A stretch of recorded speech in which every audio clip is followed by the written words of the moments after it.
Sure you don't mind being left home alone. Nora hasn't returned as yet. No, it's quite all right. I don't know where she is. She said she'd be home from the hairdresser's half an hour ago. You needn't be concerned, Spencer.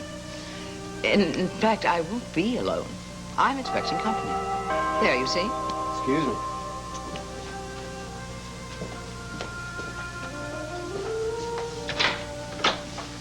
Spencer. Detective.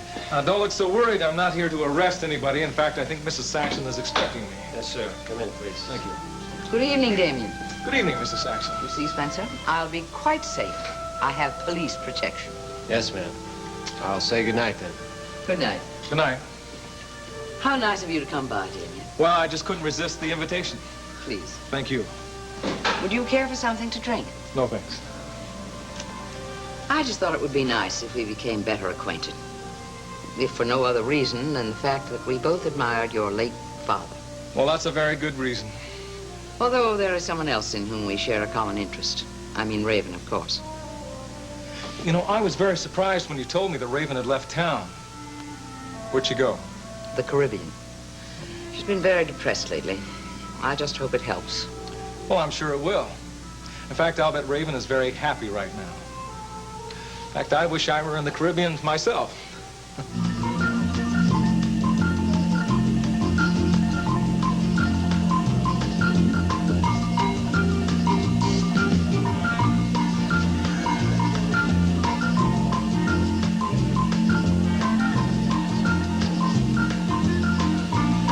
Welcome to St. Eleonora, lady. Oh, thank you.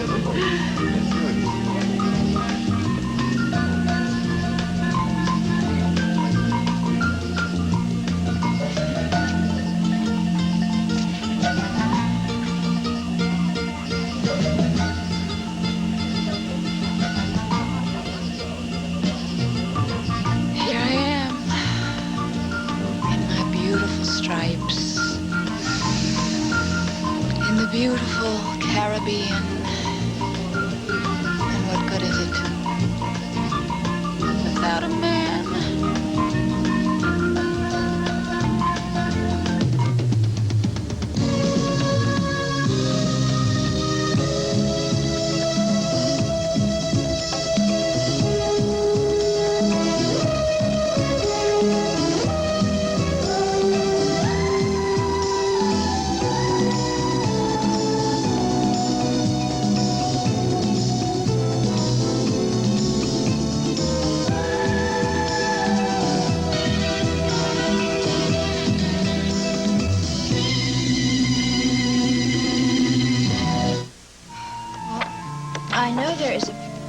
Of my mother in one of these books.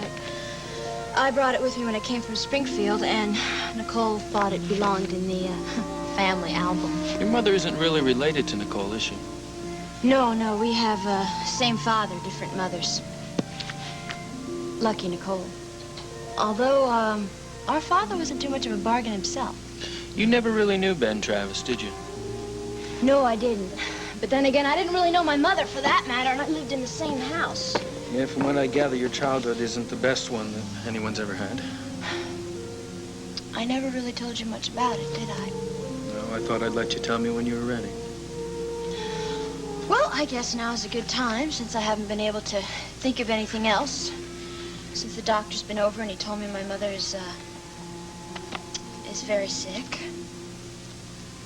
Ah, here we are. It's not much of a picture. That's you, isn't it? Yeah, age 10 or something. You look so much different there. Yeah, well, I was. I was much younger. I was much skinnier, and I was very, very unhappy. How long has it been since you've heard from your mother? I haven't heard from her. Not once since I left home. Did you try writing? Yeah, I wrote her 3 or 4 letters. Last time was when I was going through the bone marrow transplant. No reply, huh? No. She didn't really care about your health, did she? I wasn't dying. I'm sorry. I should put these books away because I'm only depressing you. No, you're not. You're sharing with me.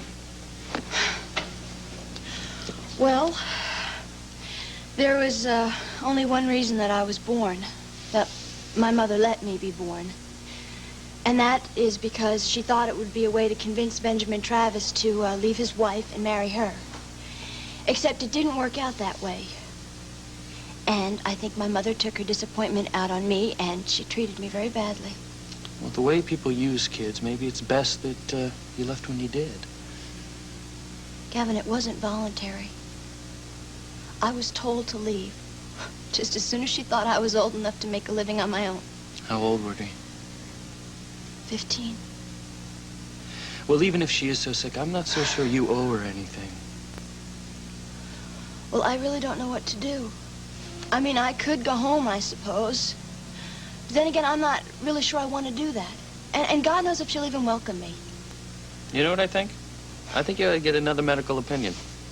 What? Ask Miles for some advice. Have him call that doctor in Springfield. See how bad her condition really is. You know, you're right. I should do that. Good. And since you're listening to my advice, how about some more? Quit looking so unhappy. You're making even Muffin look sad. Yeah, well, just give me a hug and I'll cheer up. So what happened to you, Jim? The last time we talked about Smiley's con game, you thought it was the worst idea since soybean burgers. Well, I changed my mind. Maybe your brother isn't so dumb after all. Maybe we can get Raven Whitney to change her mind. You think so? Well, it isn't such a bad idea. I mean, we make Raven think that she killed somebody, and then maybe we can convince her that Gavin was victimized too. And then we get our theater back. It's worth a try. After all, what have we got to lose? Not the Whitney Theater. That's for sure. And if we can't convince her, at least we can teach that witch a lesson. Hi. Oh, hi, Sid. Hi, Sid. Yeah, come on in. I didn't know they ever set you free in that restaurant. Oh, they take the chains off every once in a while. Listen, I hope you don't mind my just dropping in. No. Matter of fact, I was going to come by and have breakfast with you tomorrow morning, and we were going to talk about the problems that have come up. I'm sure you've heard about it. Yeah, I know all about it. And I hope you guys aren't giving up because I know I'm not discouraged. No way, Sid. Listen, I think you kids have real talent, and that's more important than any theater. Yeah, except that there's no place to display the talent. And Sid, I want to tell you that we're keeping a real close watch on the money that you lent us. Yeah, watching it go bye-bye. Hey. Oh, hey, it's true. Sad, but true. Yeah, it's true. Over half of it's spent or committed. Now, look, I didn't come here to talk about money. I came here to talk about this. What is it? It's a picture of a station house. Police precinct number 52. Well, that's a real nice picture, Sid, but who wants to look at a station house? Well, that's what I thought when I first heard about it. From this cop I know, a guy who comes into the tavern all the time. I asked him if he knew of any vacant buildings that could be had very cheap. Oh. You mean for renovation for a theater? Right. I don't know if it's a sound idea, but then what do I know about such things? So I thought I'd go take a snapshot of the place and let you take a look at it. I don't know, Sid. I heard it can be had for practically nothing. Nobody wants to buy old station houses. Right. Did you see the inside? No, it was locked. It's probably just a series of little areas on the inside with a reception room, squad room, and then some jail cells in the back. It'd be really hard to renovate. Probably cost about 50 or 60,000, if you ask me. Not practical, huh? I don't know, Sid. I really don't know. But at this point, we can't overlook any angle. Yeah, sure, we'll look into it. Well, why not?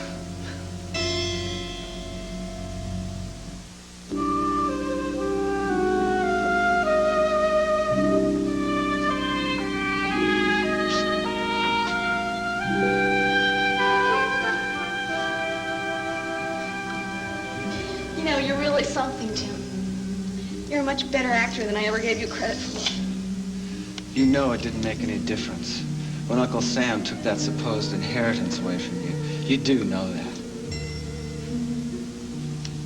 Yes, I know that, and I really wish you wouldn't say any more. Just go. I'm trying to say I'm sorry. Well, I'm sorry, too. I'm sorry that I didn't listen to Kelly a long time ago. I'm not proud of what I did, but I tried at least a dozen times to tell you. Why didn't you? I lost my nerve. I was afraid I'd lose you. You won't believe this, but I was on the verge of telling you, and Kelly came in, and he did it for me. Jim, I don't want to see you anymore. Is that clear enough?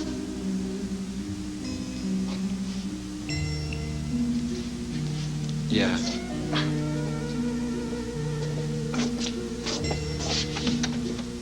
I'm sorry. Anybody home? Mike, hi. Come on in. Am I interrupting something? No. I was just looking at some pictures. Something I do all the time. Any prize winners? No, I doubt it. They're just pictures of the Whitney Theater. If this is inconvenient for you, please say so. No. Let me take your coat. Oh, okay. Thanks. I was on my way home and remembered a conversation with Nancy about a strange visitor you had. Oh, so she's already told you about my mystery woman. Listen, Mike, I want to say I think I've been a little bit silly about this whole thing. Why? Well, making such a fuss. She was a strange woman, but I don't think she meant me any harm. A little caution never hurts. Well, I just don't think it's serious enough to involve the police.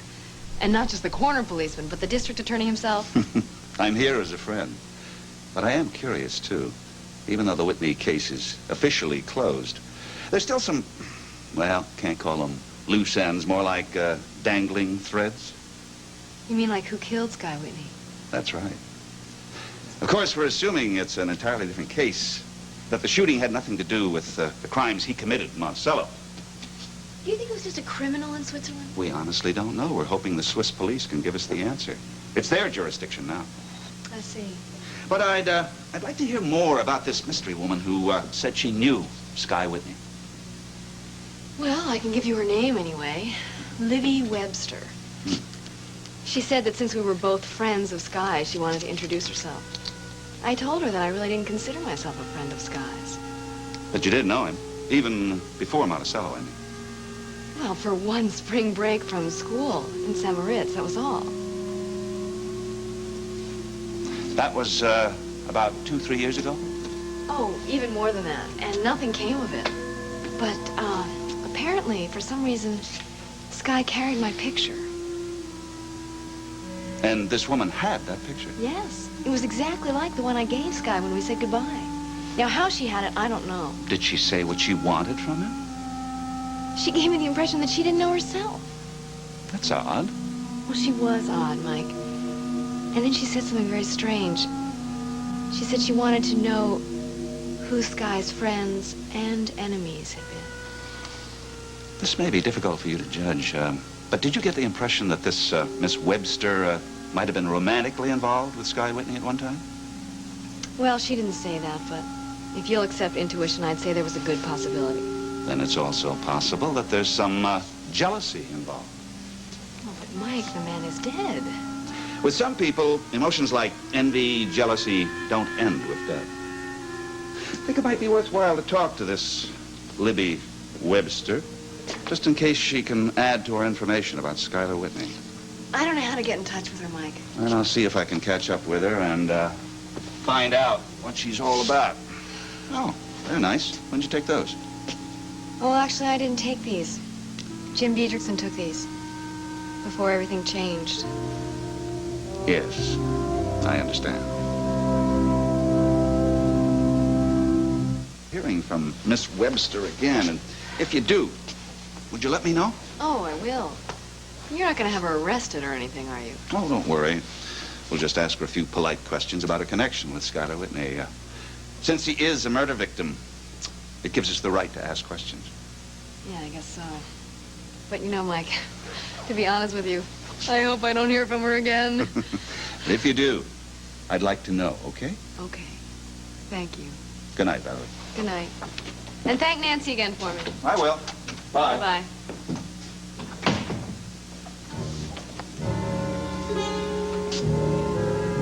Look at that. Holy. I've got to blow this up. That was a risky thing to do. How much do you know about this Valerie Bryson? Nothing. I didn't even know her name when I saw her in that restaurant. All I knew was that she was definitely the girl in that photograph I had. You still have it? Yes. It's her, all right. So you've seen her before, too? Not often. She runs a photo studio here in town. Where did you get this photo? I told you. Skylar had it. Well, why didn't I know about it? Must you know everything? I'm an equal partner in this venture. I didn't think it was that important. The picture of a pretty girl. You know how he was. You must have thought it was important since you went to see her. I was curious. After I saw her in that restaurant, I wanted to know more about her. She might be useful to us. Was that the real reason, or did you want to find out what she really meant to Skylar Whitney? She is pretty.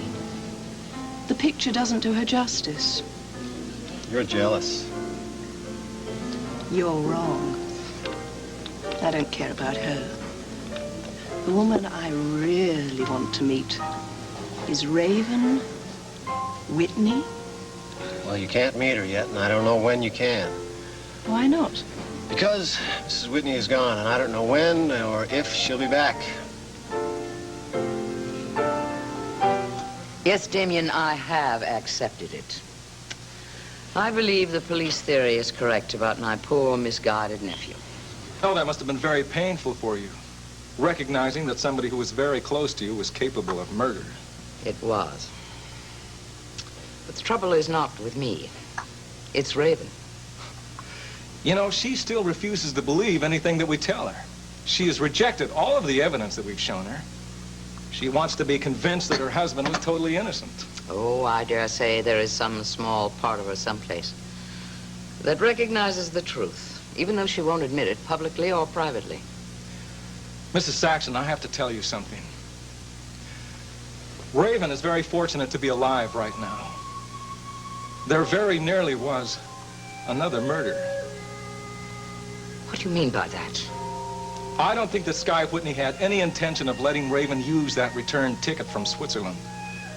Damian, that's monstrous.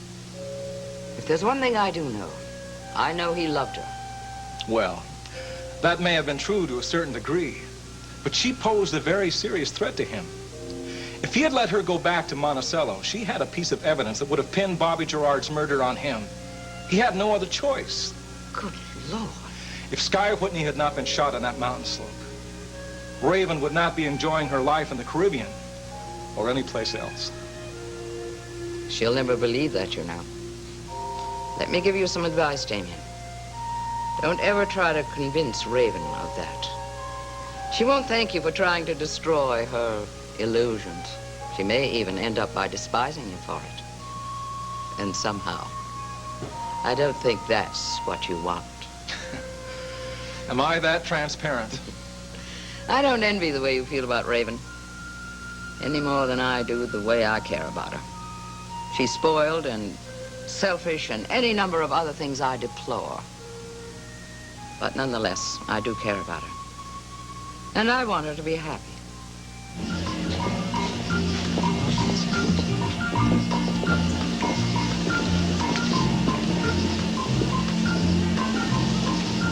Here you are, miss. Oh, I didn't order it, but I'll take it. Your gentleman friend did. What gentleman friend? Hi. Hi. Do I know you? I know you. You're the beautiful lady without a drink. And with any luck at all, you're also without a husband. Uh-oh, you're married. How do you know? Well, it's the ring. It's obvious. But I don't care if your jealous husband does kill me. What a way to go.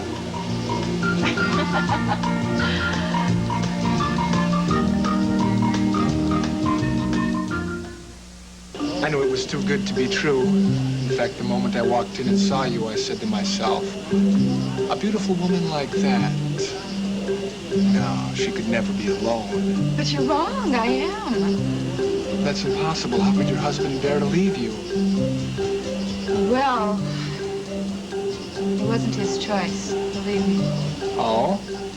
I'm a widow. Now that's even more unbelievable.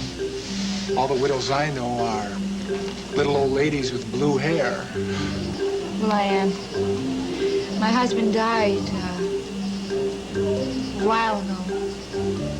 Very, very foolish of him.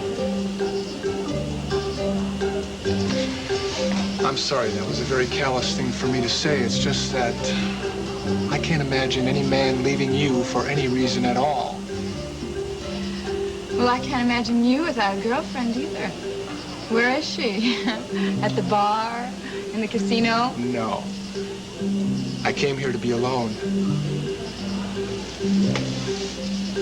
But now I'm not so sure I want to be.